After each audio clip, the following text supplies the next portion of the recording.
News special, Not Without Honor, recorded June 17th, 30978D, head number 58. I, Colin Miller, of the City of Hamilton, do swear that I will well and truly serve our Sovereign Lady the Queen, her heirs and successors in the office of Police Constable for the City of Hamilton, without fear, favor, or affection, malice, or ill will, and that I will, to the best of my power, cause the peace to be kept and preserved, and will prevent all offenses against the persons and properties of Her Majesty's subjects, and that while I continue to hold the said office, I will, to the best of my skill and knowledge, discharge all the duties thereof faithfully and according to law. So help me God. Special attention, 1 cruiser, 2nd Relief, 24 Thorndale South.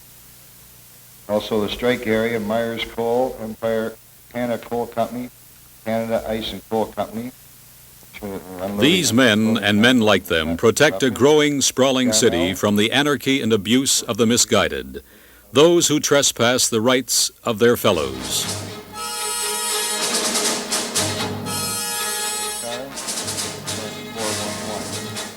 58 Bulls sedan, white and tall, 601 379. They serve in the deserted night, in the glare of day, in the gray quiet of morning, each man with his beat, each man faced with a round of routine that might at any moment flare into unexpected danger.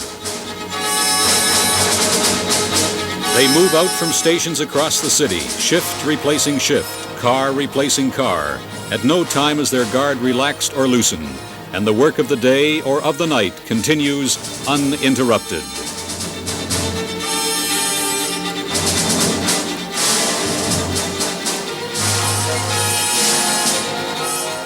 Patrol 18, proceed to George's Open Kitchen.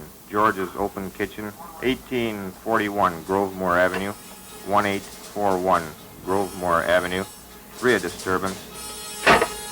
Time 2:43. They perform conventional tasks, prepared all the while for the unconventional. They serve the cause of order.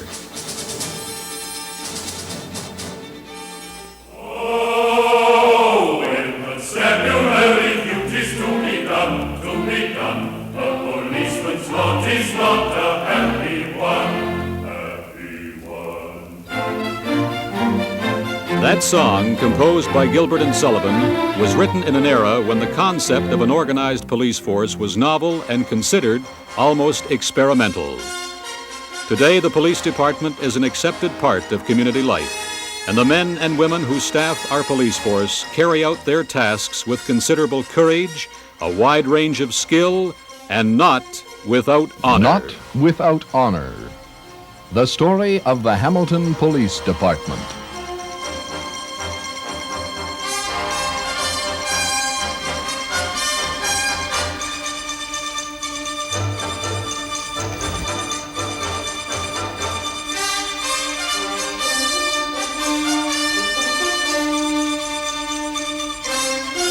The modern police department has far outpaced what the general public conceives it to be. It's a sphere of endeavor that demands high technical skill. It's a vocation, constantly and continuously engaged in the task of refining its techniques. Microscopes, chemical analysis, careful correlation of facts all play a role in what was once held to be foot-slogging routine. Increasingly, the modern police department operates on principles derived from the best of business practices, and its vast, carefully cataloged records, the intricate communication system, renders the occupation of crime more and more hazardous. And the incidence of crime without punishment, the chance of escaping detection is reduced with each passing year.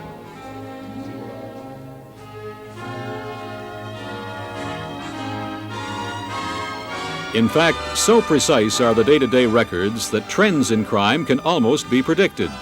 A daily bulletin keeps the police officer completely informed, and each man's beat is adjusted to meet the new requirement. There's nothing static about the modern police department. For all the advances, technical and administrative, there's still the essential man on the beat. Inspector Gordon V. Torrance made this comment. Police officer patrols his beat at all hours of the day and night. He's not confined to any fixed conditions. At night he must patrol the alleys. They're dark. He tries the doors, the windows. Sometimes he may find them open. And at times he may feel anxiety or apprehension. After all, he's only a human being. On the other hand, a policeman's job isn't all that serious. I recall an incident when I was first being shown how to walk a beat. The other officer and myself found a door open, the back door of a warehouse. We went in to look around, and we got through the warehouse all right, and through a screen door into a hallway leading to an office. No sooner got in there, and a great big German Shepherd dog came up from the basement and stood full length at the screen door barking at us. Well, we were embarrassed. We couldn't get out till we called the owner down to open the front door for us.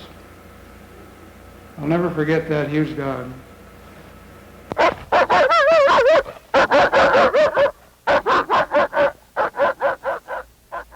Some dogs are memorable for other reasons. For instance, the dogs of the Canine Division, specially trained to track, to defend, to give chase. A lost child in a dense thicket can be located with amazing rapidity by giving the dog an item from which he can pick up the scent, and by ordering him to find. No distraction will force the animal to give up his search until it is completed.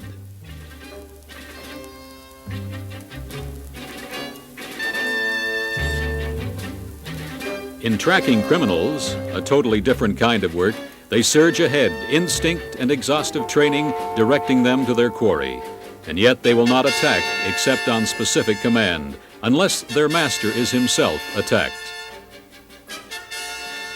Even in the city, on lonely nighttime patrols, the dogs have earned a high reputation. The very sight of these magnificent animals have given felons second thoughts about committing a crime. But for the most part, all but 10% of a policeman's work could be called routine. He is engaged, as Police Chief Leonard G. Lawrence phrased it, in preventing infractions of the law. However, in the course of events, citizens may lose sight of the fact that the policeman does not make the laws of the land. He merely enforces the statutes and regulations which the majority of our citizens hold to be valuable. Go to car 3. We forget, too, that every single time an officer answers a call, he is, in the line of duty, jeopardizing his physical well-being. The casual atmosphere of the dispatching room covers the full realization that this could be a dangerous assignment. And believed armed with a sawed-off shotgun. I repeat, only description of suspect, 30 years, 6 foot tall, and believed armed with a sawed-off shotgun. The last seen running east from 154 Johnson Drive. Last seen running east from 154 Johnson Drive. 10-4-3. 3-10-4. Time 2:30. When that call is received, perhaps in the dead of night, he must be well prepared. Fire. 20 seconds.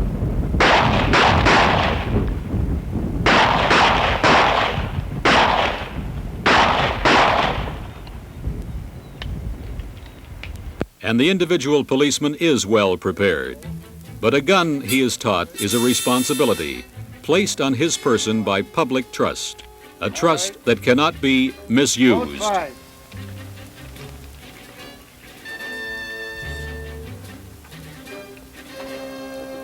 rounds in 10 seconds. Make sure you don't fire before the whistle.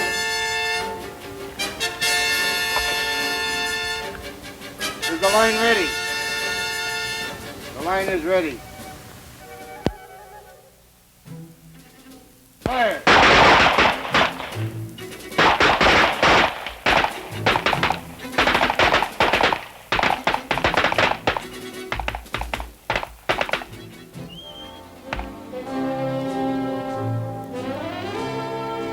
Familiarized with a whole range of weapons, he appreciates that he must avoid all unnecessary force.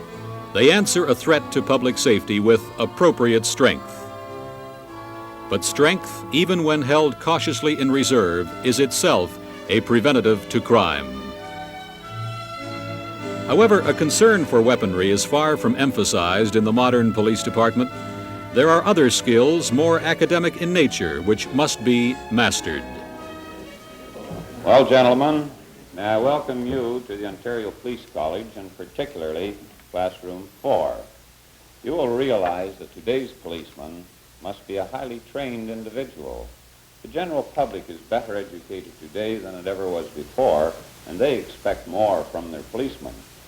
You should appreciate, however, that academic training forms but a very small proportion of a good policeman's training. The rest must come from self-study and from experience. We hope to provide you with a very sound foundation upon which you can build. You will be undertaking quite an intensive study of the various laws.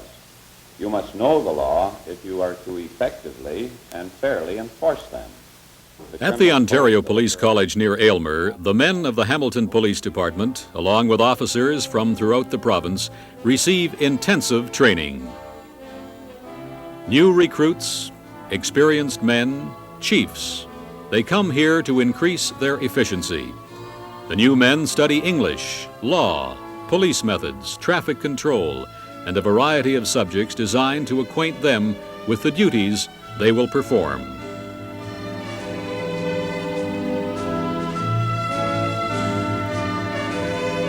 Seasoned men take advanced courses in supervision, criminal investigation, and police administration. The man in blue is an expert in his field. The level of training produces men of professional caliber. And this is essential, for modern policing calls on intellectual as well as physical qualities. With each passing year, police work makes greater and greater demands upon the abilities and natural aptitudes of the men who choose this vocation. How to give evidence in court. How to render first aid.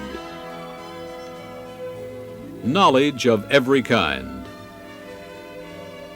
They attend classes in a wide variety of subjects. They study and they drill.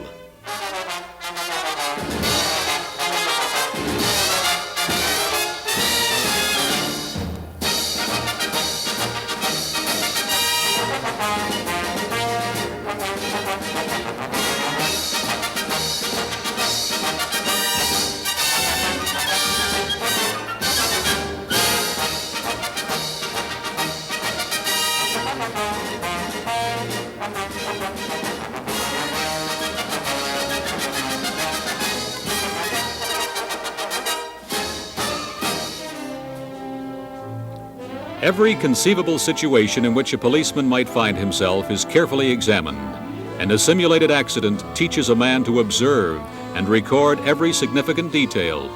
They cannot be haphazard. And the knowledge that is acquired here will be applied directly and indirectly in real situations, situations that call on a considerable body of knowledge and the ability to apply complicated techniques of collecting evidence in a meaningful manner. Two detectives from the Hamilton Police Department's Criminal Investigation Bureau check on a break-in and entry. Geez, Ron, they made an awful mess of that box. It certainly looks like they were here for a while. Now, can you tell us about this fellow that you saw in the hallway? Well, I'd say he's about 6'2", slim. He had a white shirt on, a fair. How much would he weigh? Oh, approximately about 180 pounds, roughly. Are there any outstanding features about him? Glasses, mustache, visible scars? No, not that I noticed. Now, can you show us how to get into the building? Yes, if you come this way, I could. I'll notify the identification office and they can check for fingerprints. Right. The description is fairly good. Fingerprints were found at the scene, and the whole machinery of detection begins to roll. In the world where nothing is ever forgotten, records of similar crimes are checked. The whereabouts of known offenders are investigated.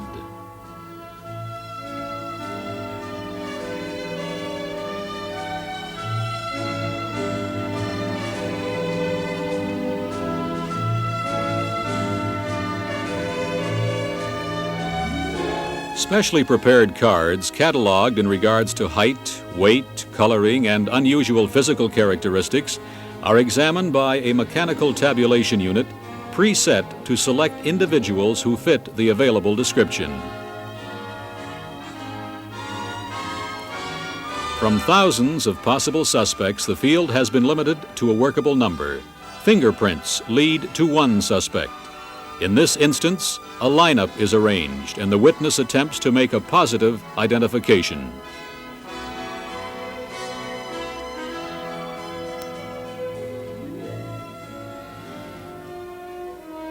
And so the offender has been caught, charged, and will await trial. But other crimes must be solved, and the whole complex process continues. The barest threads of evidence are woven together by skillful men and women to resolve acts of violence, to bring those who disregard the law to justice.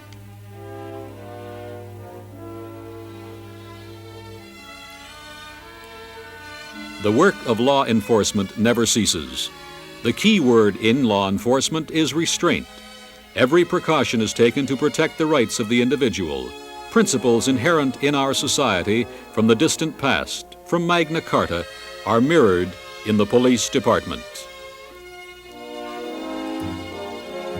But this is not altogether surprising, since society is firmly represented in the Board of Commissioners of Police.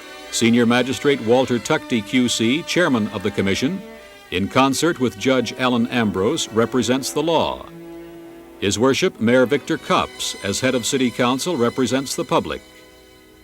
The board is responsible as a body for the establishment, government, and legislative policy of the Department of Police. The one individual, however, most responsible for both the character and the efficiency of the force is Chief of Police Leonard G. Lawrence. I have very definite ideas on how an efficient police department should operate. Basically, as a police administrator, I know that my duties are to coordinate, direct, and control the government of the police department. However, we must remember that a police department in this day and age is a very complex organization. We are dealing with people, and with the many varied beliefs and conflicts that occur with people. For this reason, it has been found necessary in the promotion of efficient law enforcement to develop many facets of the police service within our organization. This starts off with a search for qualified personnel to fill these respective positions within the police department so that they may deal with efficiency with the complex problem experienced by the citizens of our community. One of the men who typifies the qualities the modern police officer must have is Deputy Chief Gerald N. Reed, tall, serious, a man who is creatively imaginative and yet sufficiently realistic to temper idealism with what is possible. And policing is a shared responsibility. Capable men take an active part in the administration of areas about which they have specialized and expert knowledge. Responsibility devolves from rank to rank, and on all levels there is an interchange of ideas. Perhaps in no other vocation is there such an obvious respect apparent among its members.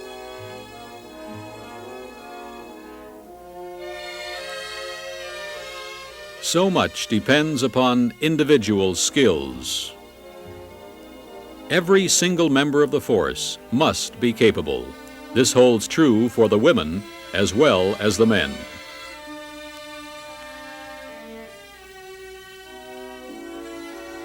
Each individual, wherever he stands, wherever he speaks, represents the department as a whole. In the courts, he must be precise, impartial. He must be fully aware of what the court expects of him. In his presentation of factual material may lie the future of some person or persons. He bears heavy responsibility. On James and disobeyed a red traffic light at Cannon. I stepped out into the roadway and attempted to flag or wave the car down, but the driver ignored me and continued south on James Street.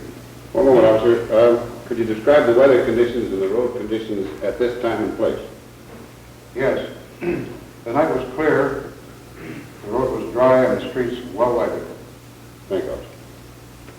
As the vehicle passed me, I took down the license number as 578346. Responsibility and perhaps the endless jokes about flat feet and all the old stereotyped wisecracks tend to make policemen band together in their off-duty hours. That's when they let off some steam. The remarkable thing is, even in activity outside the regular realm of police work, the men tend to be outstanding.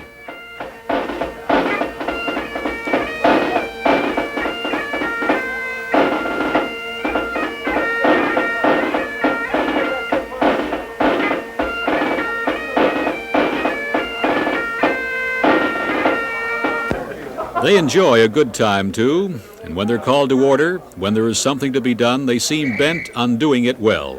So the man on the beat, the motorcycle policeman, the officer who drives the cruiser, the chap from the CIB suddenly becomes a singer. And the police chorus isn't just an ordinary outfit. Their reputation is high in both Canada and the United States.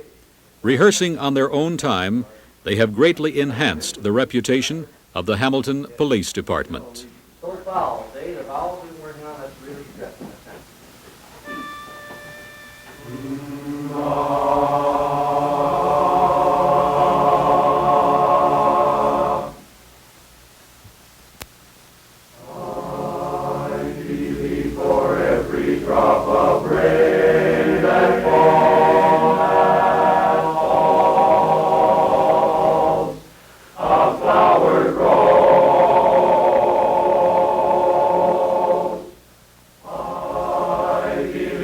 Somewhere in the dark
They believe. And while outsiders might expect officers to be cynical, faced as they are with the darker aspects of society, they throw themselves with utter commitment into programs that are constructive. Every single year, summer as well as winter, Police Minor Sports encourage hundreds of young people to take part in healthy outdoor activity. The policeman, on his own time, becomes a coach, and many a lad is pleased to call the officer his friend.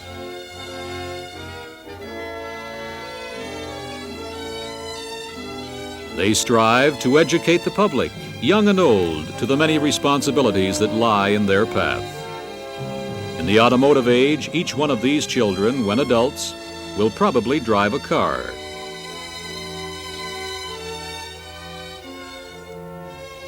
For now, they receive a graphic view of the relationship between the pedestrian and the motorist. They appreciate the importance of proper signals and the meaning of safety. At each age level, the police department seeks to come into face-to-face contact with the public they serve. Young men and women, before acquiring their first driver's license, are encouraged to attend classes designed to make them aware of the responsibilities and mature outlook their community expects of them when they operate a vehicle.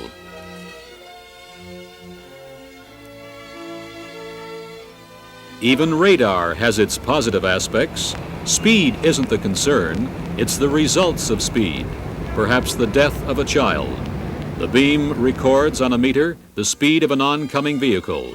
When a car exceeds the posted limits, a warning buzzer sounds, and the officer hails the motorist. The radar unit was located at this site on the specific request of citizens who complained of excessive speeding. The very presence of the unit over a period of days may save some individual's life. The ticket and its effect keeps a traffic artery from turning into a raceway. Literature, preventative literature, is prepared regularly, and an informed public assists its police department to reduce the invitation to crime, which carelessness can cause. Police work is a profession. It calls for a level of dedication and application surpassed by few other callings. It demands of its men and women continuing education and development. Seminars, briefings, study sessions, they're all part of the job. And you never, no matter how hard you try, know it all. But like every other job worth doing, it has its rewards. Things have changed and are changing, but the backbone of a force is its men. There's a pride in belonging to something excellent, a pride in having full knowledge of an organization and finding it completely worthy, completely honorable.